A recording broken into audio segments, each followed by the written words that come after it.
Hey folks, and welcome back to another Shadowlands video.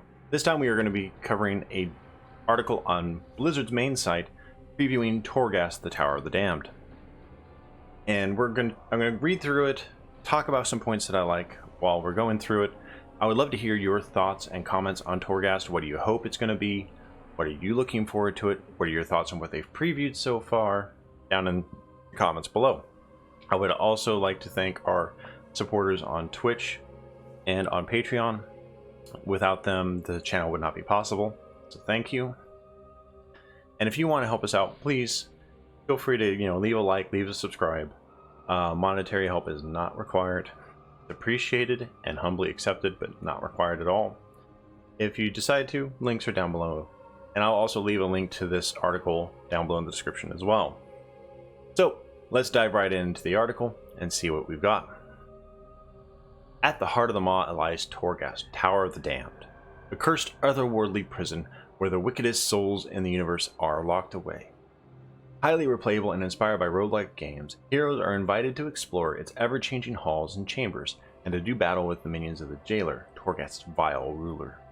Those who brave its trials can claim legendary treasures and help free the heroic spirits wrongfully trapped within. The Torghast experience is in a true alpha state. It is not yet feature complete, and many design decisions are still being made. Due to our desire to get pointed feedback on class-specific Anima Powers, we are only testing a few classes at this time. When it becomes available to play on the alpha, the following classes will be available for testing. Demon Hunter, Mage, Priest, and Warlock.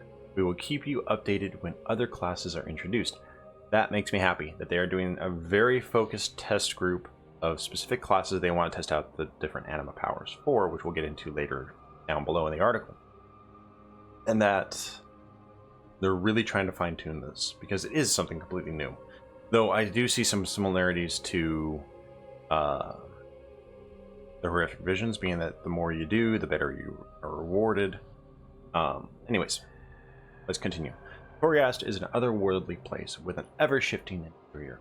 There are many areas to discover, and at this time players will be able to explore Skuldus Halls and Fracture Chambers. Skuldus Hall. Warden Skuldus oversees the swing of Torghast. He is a cruel warden who uses rats, dogs, and other beasts to torment his quarry. Fracture Chambers. Prisoners from Maldraxxus are held here, their bones broken over and over again. With the player's help, they escape their cells and assault their captors.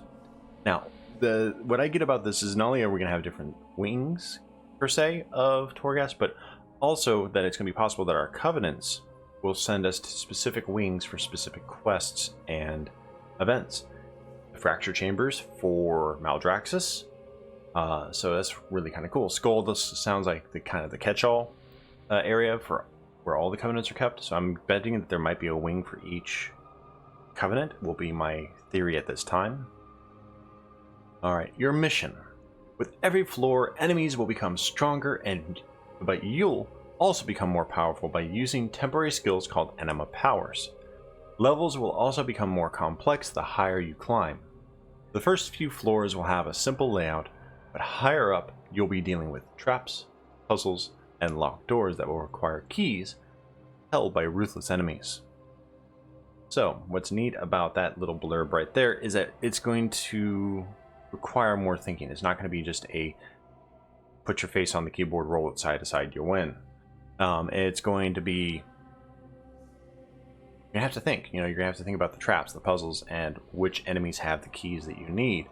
So I like that. It's definitely making players think and strategize more. That's good. I find that to be a good thing. Always changing. These dynamic wings change their layout each time you step inside, and they can also be influenced by the jailer's command, changing the types of enemies you encounter and the Anima Powers available for you to choose between. Every time you enter the tower, you will need to explore it. Don't rely on memories of past adventures, lest you get lulled into a trap or ambushed by a horde of enemies. Now, what makes me happy about that little, very short blurb, but is that it will be very dynamic. a la Path of Exiles with some of their maps, Diablo 2 with some of their dynamic maps, but also that the enemies and abilities available to us will change. So week to week, day to day, we don't know yet. I would bet reset to reset. Power of Anima. Anima Powers grant you the incredible strength needed to take on the jailer's more challenging allies. They will often directly improve one of your Covenant class or signature abilities, modifying it with powerful properties for you to wield. Anima Powers can be found hidden in corners, tucked away in phylacteries, or carried on the bodders. Bodders? What? Alright, that's supposed to be an outtake, but I'm leaving that in, that's too funny. Bodies of the jailer's servitors. Keep an eye out for powers that interact with one another in interesting ways. And then they have two examples here. Abundance of Phantasma. Acquire 300 Phantasma, which my guess is a vendor currency, possibly. Crown of Obstinance. Enemies within 15 yards have their casting speed reduced by 30%. So you have a choice of currency or effect take forward in the dungeon.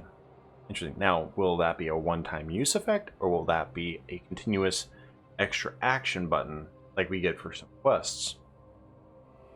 Anima Powers can also be found while discovering an area. Be on the lookout for floating anima orbs as you make your way to the next floor. Phantasma and vendors. Hey, actually I didn't look down below. It's telling us what Phantasma is right now. Sometimes enemies will drop Phantasma, a currency that is unique to Torghast.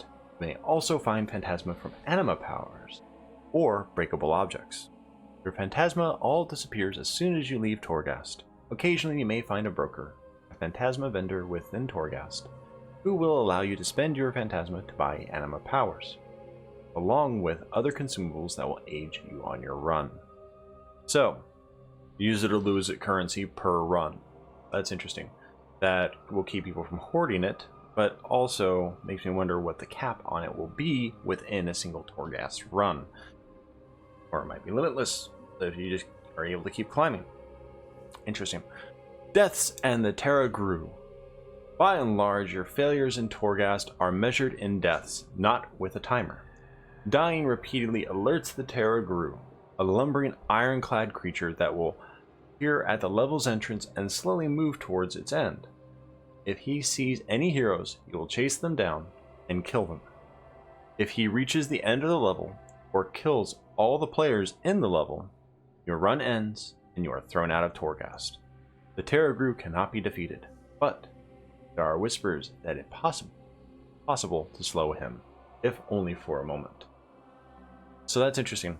That is our hey, be careful what you're doing, don't pull an entire room here. Hunter, mage, whichever DPS, or just a crazy paladin tank.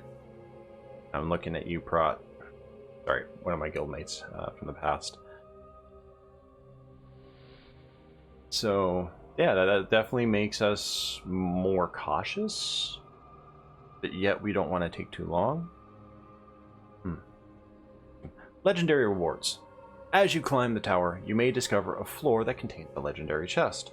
Inside, you'll discover regents to craft legendary items that can be taken to a mysterious rune sage, who will help you build legendary items. You are in full control. You can choose which type of equipment you'll make and what powers will go in them to make them truly your own.